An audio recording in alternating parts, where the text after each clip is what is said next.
Hai teman-teman semuanya, gimana kabarnya? Semoga sehat selalu ya. Oke semuanya, balik lagi di channel Doer Movie. Jadi di video kali ini gue bakal ngebahas alur film yang berjudul Carry On tahun 2024, yang mana film ini mengisahkan seorang petugas bandara yang terjebak pada situasi sulit, yang mana petugas bandara ini dipaksa meloloskan sebuah paket misterius dan berbahaya untuk melewati pemeriksaan bandara. Dengan waktu yang terus berjalan dan ancaman semakin dekat, mampukah petugas bandara menyelamatkan seluruh penumpang pesawat dari ancaman paket misterius dan berbahaya ini? Dan mampukah petugas bandara itu menyelamatkan mereka semua? Dan inilah film Carry On.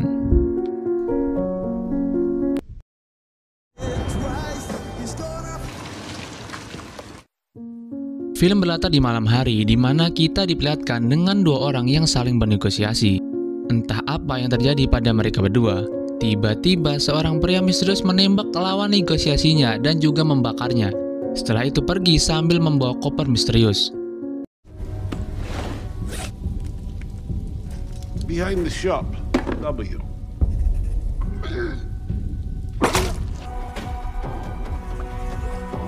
Oleg!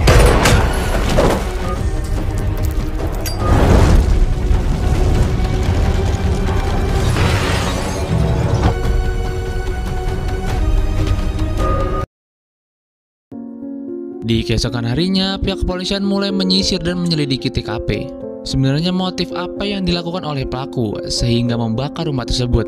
Dengan barang bukti yang ditemukan, detektif ini mulai menyelidiki siapa dalang sebenarnya pada kasus ini.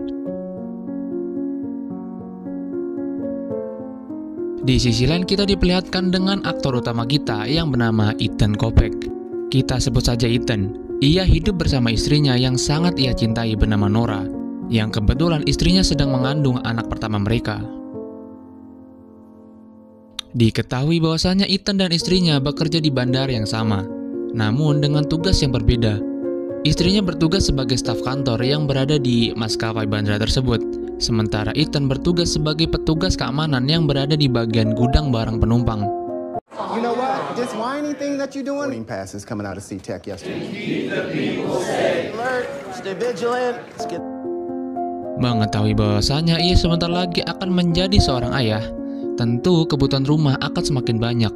Ethan meminta kenaikan jabatan pada staf manajernya karena sudah 3 tahun ia bekerja tanpa adanya kenaikan jabatan. Namun manajer tak menuruti permintaan dari Ethan. Akan tetapi Ethan harus meyakinkan manajer kalau dia sudah siap untuk kenaikan jabatan. Dan akhirnya manajer menyetujui permintaan dari Ethan. Posisinya kini menggantikan sahabatnya. Ia dengan sukarela diganti posisinya karena ia tahu sahabatnya sebentar lagi akan menjadi seorang ayah dan tentu kebutuhan kehidupan sahabatnya nanti akan sangat banyak. Hari itu juga dengan senang dan rasa bangga Ethan menuju meja kerja barunya. Ia kini bekerja duduk mengoperasikan mesin X-ray, pengecekan barang penumpang pesawat.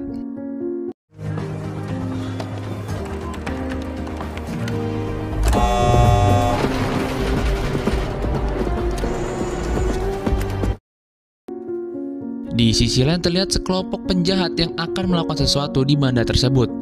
Komplotan tersebut terbagi menjadi 3 orang. Yang pertama pria berkacamata. Ia bertugas sebagai penyadap kamera CCTV bandara yang telah dihacker olehnya. Kemudian pria bertopi misterius yang bertugas menyusup ke dalam bandara. Dan terakhir, seorang pria yang bertugas menyandra dan mengambil informasi dari keluarga target. Tugas mereka bertiga adalah menyelundupkan koper dan paket misterius dan berbahaya yang ada di scene awal tadi, agar bisa melewati mesin X-ray dan masuk ke dalam pesawat dengan cara sistematis dan juga terencana. Saat memulai aksinya, hacker yang di dalam mobil menemukan suatu masalah, di mana ternyata petugas di mesin X-ray sudah berganti, yang seharusnya itu sahabat Ethan, dan apesnya yang berjaga pada saat itu adalah Ethan. Karena paket tersebut harus dikirim sekarang, komplotan itu mau nggak mau harus merubah rencananya. Yang sebelumnya ia akan menyandra keluarga sahabat Ethan, kini harus berganti menuju ke rumah Ethan untuk menyandra rumahnya dan mengambil informasi darinya. Stay calm. Pull his file. This place, fill in some blanks. No matter what. He lives on 5th and Rose. You're 5. Di rumahnya, penjahat tersebut menemukan slip gaji Ethan dan menemukan informasi kalau Nora ternyata juga bekerja sebagai staf kantor di bandara yang sama. Bukan hanya itu saja, penjahat tersebut menemukan tes kehamilan, dan ini bisa menjadi senjata penjahat untuk mengancam Ethan. Pada saat itu, Ethan belum menyadari adanya bahaya yang akan menimpanya. Tiba-tiba dia dikejutkan dengan seorang wanita yang memanggilnya dan memberikan barang yang bukan miliknya kepada Ethan. Saat ia lihat, ternyata itu adalah sebuah topi dan juga earphone. Pada saat Ethan ingin menaruh barang tersebut di tempat khusus kehilangan barang, tiba-tiba ada notifikasi pada handphonenya yang berasal dari earphone tersebut. Pada notifikasi tersebut menyuruh Ethan untuk memasang earphone di telinganya. Today is a day that Can you prank or I'm out $2? one bag for one life. Setelah mendengarnya, Ethan menduga kalau sahabatnya sedang jail kepadanya. Namun keadaannya tak seperti yang Ethan duga. Dengan terpaksa, ia harus melayani semua apa yang dikatakan oleh penjahat tersebut. Dengan meloloskan sebuah koper yang berisikan paket misterius dan berbahaya, penjahat itu mengancam apabila Ethan tidak menuruti apa yang dikatakan penjahat itu, maka nyawa Nora dan juga keluarga sahabatnya akan terancam. Mengetahui situasi ini sangat berbahaya, Ethan dengan cerdiknya secara diam-diam mencoba memanggil 911. Akan tetapi ternyata seluruh pergerakan Ethan sudah terpantau oleh CCTV oleh hacker, yang berarti rencananya untuk memanggil 911 tidak jadi ia lakukan. Jelas itu dapat mengancam keselamatan istrinya. He's putting a call through. Oh, you're going nowhere, and you're loving every minute of a Barrett M82 sniper rent. Girlfriend, over it. Hang up now, or Nora dies. What did you just say? Ethan kemudian disuruh menyimpan HP-nya ke dalam laci dan tidak boleh diambil sampai koper tersebut melewati mesin X-ray.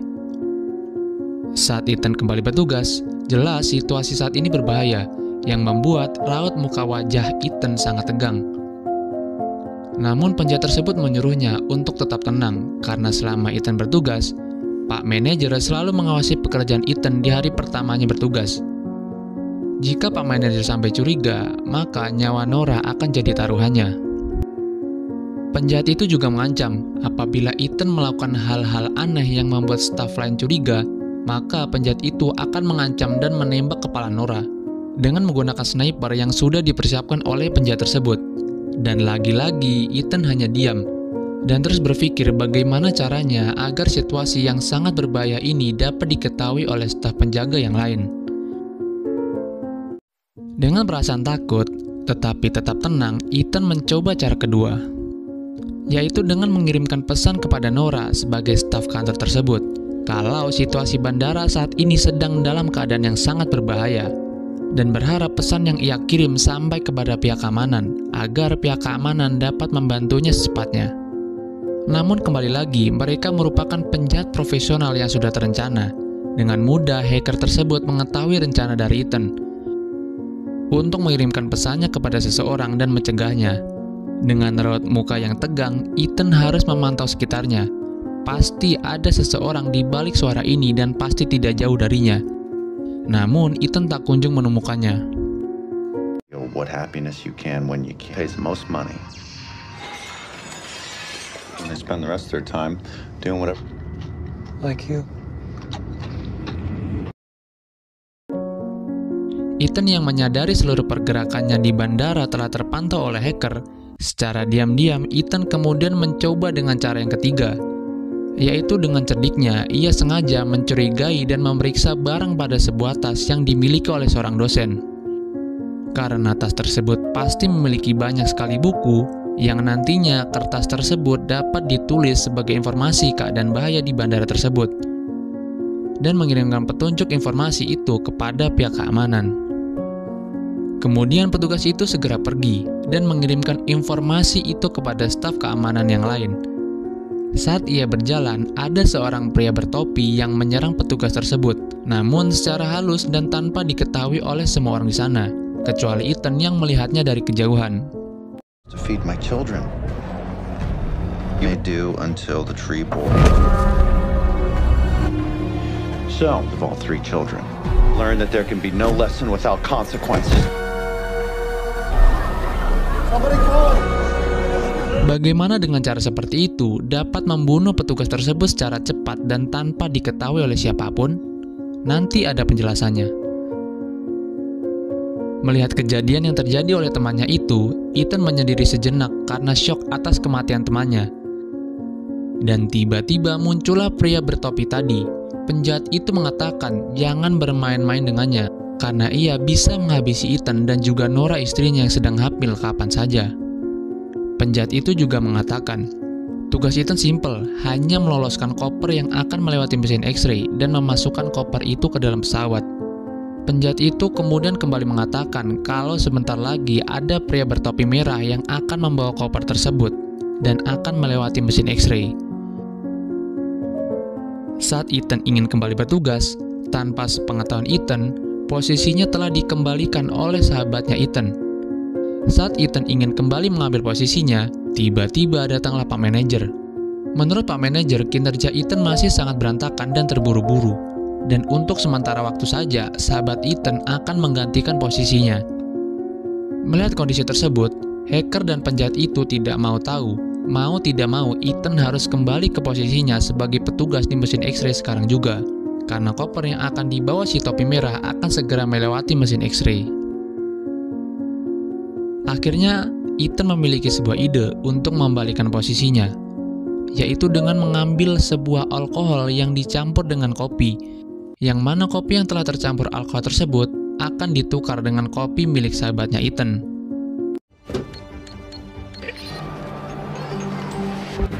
Whatever you're doing, do it fast.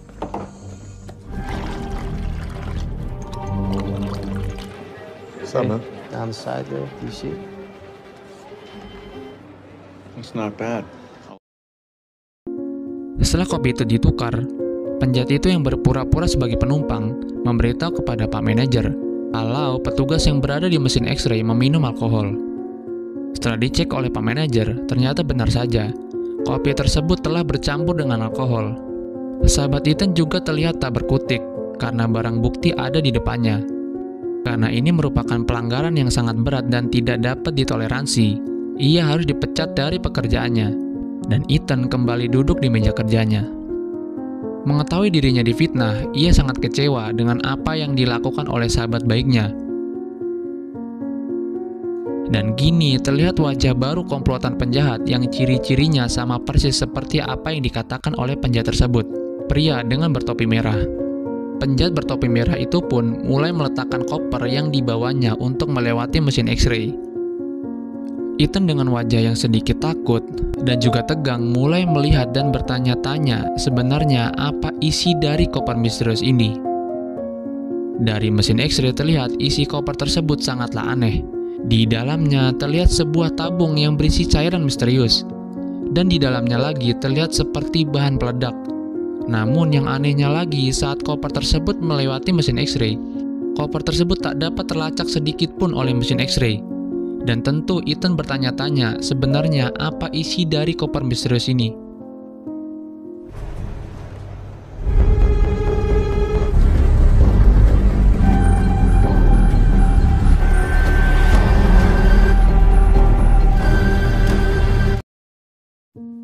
Di sisi lain terlihat pula detektif yang di awal film tadi bersama dengan rekannya mulai menyelidiki sebenarnya apa maksud dari penjahat tersebut membakar rumah korban. Detektif itu mendapat informasi kalau si korban ini sebenarnya adalah penjahat kelas kakap yang sangat berbahaya dan juga profesional. Dengan kasusnya yaitu pencipta senjata biologis dan penyeludupan senjata berbahaya yang menjadi buronan Interpol negara Rusia. Dan tentu detektif semakin penasaran apa yang menyebabkan dirinya harus dibunuh oleh penjahat tersebut. Setelah diselidiki lebih dalam, detektif itu malah menemukan sebuah istilah yang aneh pada saat mendengarkan rekaman percakapan terakhirnya. Saat mencari informasi itu di Google, ternyata istilah tersebut mengerucut pada senjata virus biologis yang sangat mematikan dan berbahaya, yang tentu belum ada penawar sama sekali dari senjata biologis ini.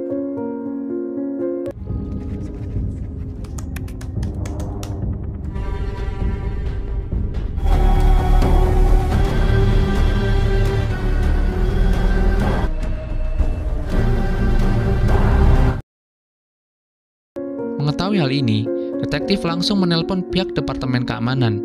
Detektif itu merasa kalau ada senjata yang sangat mematikan yang berada di negaranya. Namun detektif ini masih belum menemukan petunjuk yang lain mengenai kasus ini. Tak lama kemudian, pihak Departemen Keamanan pun datang. Detektif langsung menjelaskan apa yang terjadi pada kasus ini. Namun, seperti ada yang janggal pada pihak departemen ini. Ia terus saja menyanggah semua apa yang dijelaskan oleh detektif. Ia mengira kalau itu hanyalah imajinasi seorang detektif. Tak lama kemudian, rekan detektif itu mendapati informasi kalau 3 jam yang lalu telah ada panggilan 911 dari bandara atas nama Ethan Kopek. Namun, tak ada informasi lebih lanjut terkait panggilan tersebut. Dan selang setengah jam telah ada laporan meninggalnya seorang petugas keamanan di bandara yang sama. Rekan detektif itu juga mendapatkan laporan. Setelah diselidiki melalui hasil autopsi, ada hal yang sangat janggal. Terdapat luka goresan di tangan kirinya yang mengandung zat beracun pemicu jantung. Melihat petunjuk semakin terlihat, detektif itu langsung menelpon pihak maskapai bandara untuk menghentikan sementara aktivitas di sana dan mengirimkan polisi untuk menuju bandara. Lama kemudian dengan cepatnya polisi mengambil alih seluruh aktivitas petugas keamanan bandara di sana untuk melakukan pemeriksaan lebih lanjut. Di sana terlihat Pak Manajer yang menyuruh semua staf berkumpul dan melakukan briefing singkat. Di sela-sela briefing, Ethan memanfaatkan situasi tersebut karena tak ada kamera CCTV yang berada di sana dan hacker pun tak mampu melihat pergerakan Ethan. Dalam waktu yang singkat, dengan cerdasnya Ethan melakukan rencana agar koper tersebut tidak dapat masuk ke dalam pesawat, yaitu dengan merubah nama si topi merah dengan nama sahabatnya tadi. Dengan itu, staf dapat mudah menangkap si topi merah yang membawa koper misterius itu. Briefing selesai, dan staf kembali ke tugas mereka masing-masing dengan bantuan polisi. Dan benar saja, sesuai dugaan Ethan, si topi merah dibawa oleh manajer karena namanya tak ada pada penerbangan tersebut. Mengetahui si topi merah ditangkap, penjahat itu pun sangat marah. Penjahat itu yakin kalau si topi merah ditangkap pasti karena rencana Ethan. Ethan di sini sudah merasa menang.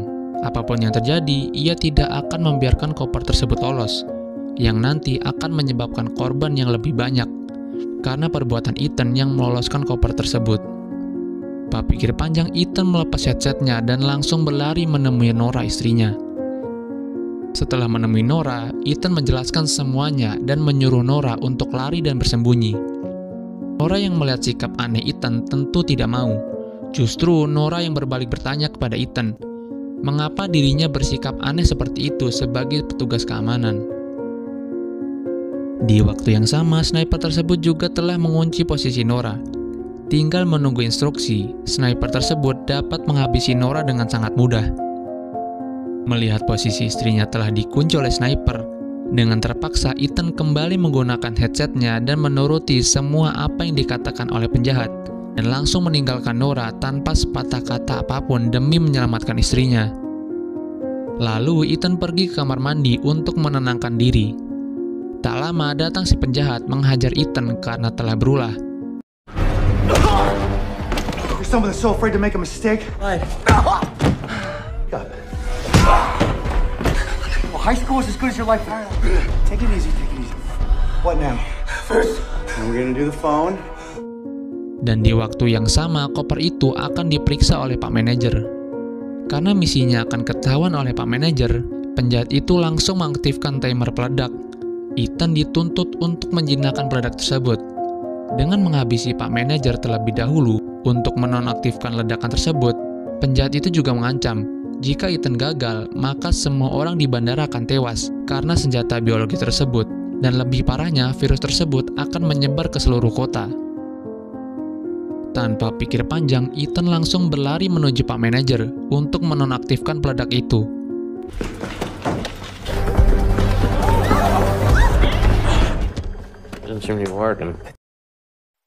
Setelah sampai di sana, Ethan langsung mengancam Pak Manajer untuk tidak membuka koper tersebut.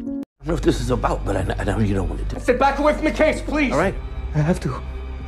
Growing up with this in his life. Wasting time. Shoot him now or everyone die. God damn it, Ethan, do it now!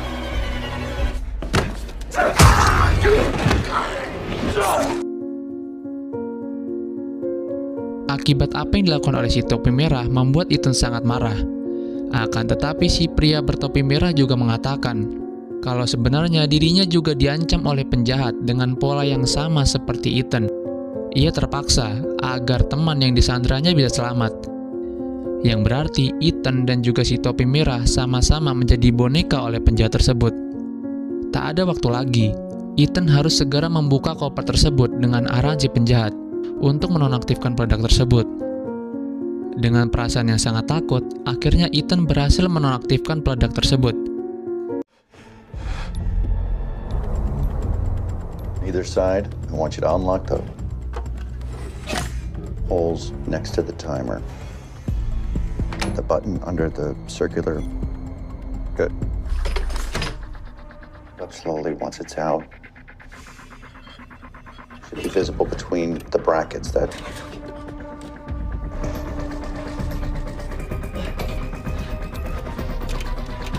I'm not playing around. Open the goddamn door. Singkat cerita, Ethan dan topi merah bersama-sama mengangkut jasad Pak Manajer menuju gudang pemindahan koper. Di tengah perjalanan, tiba-tiba si topi merah mendapatkan instruksi untuk segera menghabisi Ethan. I want you to listen, but do not speak. It's me. I'm okay.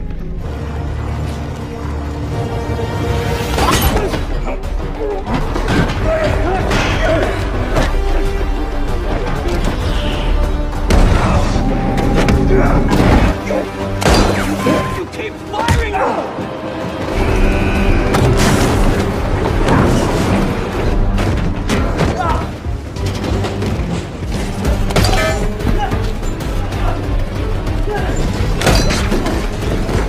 Namun, Ethan berhasil selamat karena peluru dari tembakan si topi merah memantul ke dirinya, yang membuat si topi merah harus tewas di tempat. Mengetahui hal itu membuat hacker itu turun tangan. Di sisi lain terlihat detektif bersama petinggi Departemen Keamanan dalam perjalanan menuju bandara. Tak lama rekan detektif itu menelpon. Dia mengatakan kalau petinggi Departemen Keamanan baru saja tiba di tempat kantor kepolisian. Kini detektif baru menyadari, ternyata seseorang yang duduk di sampingnya merupakan komplotan penjahat yang menyamar sebagai petinggi Departemen Keamanan. Sehingga... You know, the world trying to make you... Who are you? I just backed your play. Station. Right now. Yeah, we've had a network around your station for the last...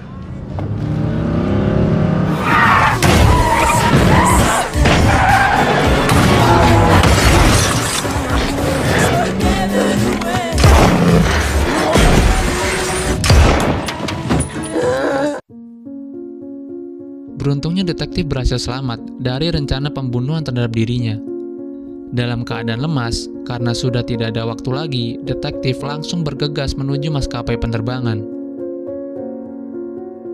Setelah sampai, detektif itu langsung mencari keberadaan Ethan. Namun, Ethan berada di tempat yang lain. Ethan berada di tempat yang cukup jauh dari posisi detektif. Dan terlihat Ethan mencari Nora untuk menyelamatkan istrinya itu dari kejaran hacker yang sudah mulai turun tangan untuk menghabisi Nora.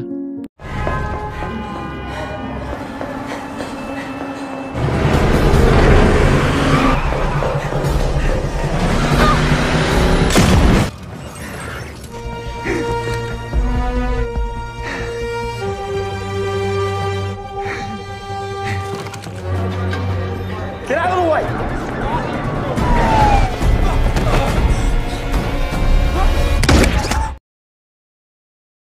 Untungnya Nora dan Ethan diselamatkan oleh teman si topi merah yang meloloskan diri dari Sandra dengan menembak hacker tersebut hingga membuatnya tewas di tempat.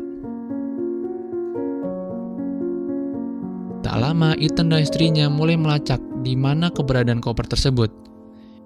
Ethan dan Nora dibuat heran dengan posisi koper itu yang sudah di dalam kabin pesawat yang akan segera terbang. Mereka juga dikagetkan dengan tujuan keberangkatan pesawat tersebut yang masih di dalam negaranya. Yang artinya saat ini penumpang pesawat yang akan berangkat sedang dalam bahaya. Dan bagaimana koper itu bisa masuk ke dalam pesawat? Ternyata ada komplotan penjahat lain yang melakukan rencana penyelundupan ini. Apakah kalian masih ingat dengan perempuan yang memberikan headset pada di awal film, ternyata itu merupakan salah satu komplotan dari penjahat tersebut. Komplotan penjahat itu juga memiliki plan B apabila plan A mereka tidak berhasil, yaitu dengan cara menukar tiket keberangkatan perempuan itu dengan si penjahat bertopi, agar si penjahat bertopi itu bisa lolos dari petugas dan membawa koper tersebut masuk ke dalam pesawat dengan tujuan meledakkan senjata virus biologis itu saat lepas landas. Nora kemudian menelpon dan memberitahu detektif yang dari tadi terlihat kebingungan mencari keberadaan Ethan. Mendengar hal itu, detektif langsung menelpon pihak kepala maskapai penerbangan untuk menghentikan penerbangan pesawat yang tadinya diberitahu oleh Nora. Ethan baru teringat jika penerbangan itu dihentikan, maka si penjahat akan curiga dan pasti langsung mengaktifkan timer peledak. Dan kemudian senjata virus biologis itu akan meledak di bawah dan membahayakan bukan hanya yang ada di dalam pesawat, tetapi juga orang yang ada di bandara. Ethan kemudian memiliki rencana untuk langsung saja menyusup ke dalam kabin pesawat dan menjinakkan peledak tersebut secara diam-diam, karena hanya Ethan yang dapat menjinakkan peledak tersebut. Tanpa pikir panjang, Ethan melakukan rencananya itu.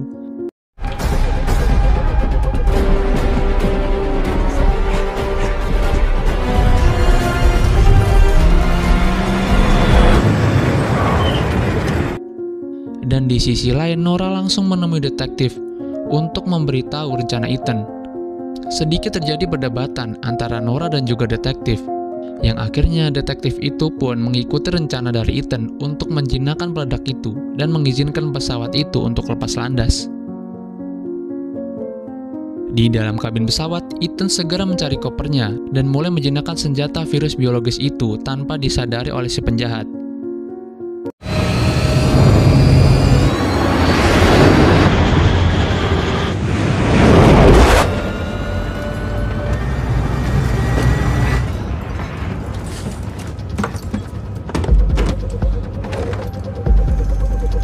Setelah lama terbang, hal yang dilakukan oleh Ethan mulai disadari oleh penjahat. Penjahat itu mulai menyadari ketika ia ingin menyalakan timer peledak. Ternyata timer itu telah ternonaktifkan, yang artinya telah ada yang menjinakkan bom tersebut.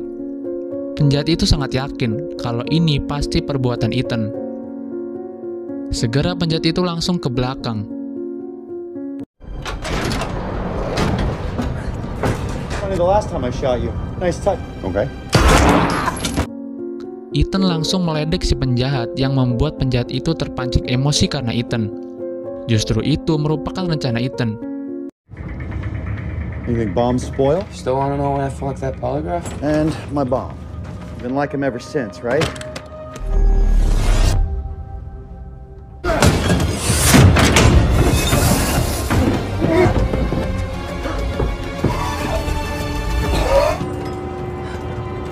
Karena kejadian itu terlacak oleh CCTV yang dirasa sangat berbahaya, tak mau ambil resiko, pilot tersebut pun langsung putar balik kembali menuju bandara.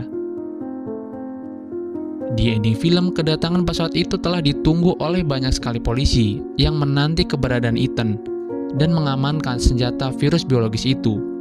Dan film pun tamat.